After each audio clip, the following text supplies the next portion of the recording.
علیہ السلام اللہ سبحانہ تعالیٰ کے برگزیدہ نبی تھے۔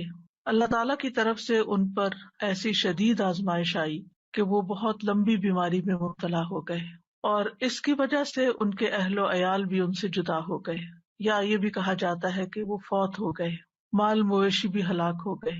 لیکن ایوب علیہ السلام نے ہر مصیبت پر صبر کیا، اپنے رب پر بھروسہ کیا، کوئی شکوہ نہیں کیا، کوئی واویلا نہیں کیا، کوئی شکایت نہیں کی۔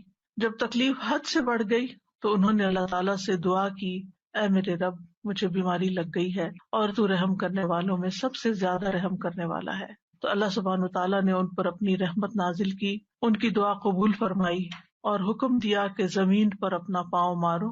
انہوں نے پاؤں مارا تو ٹھنڈے پانی کا چشمہ نمودار ہو گیا۔ حکم ہوا کہ اسے پیو اور اس سے غسل کرو۔ وہ مبارک پانی پینے اور اس پانی کے ساتھ غسل کرنے سے ان کی ساری بیماری دور ہو گئی۔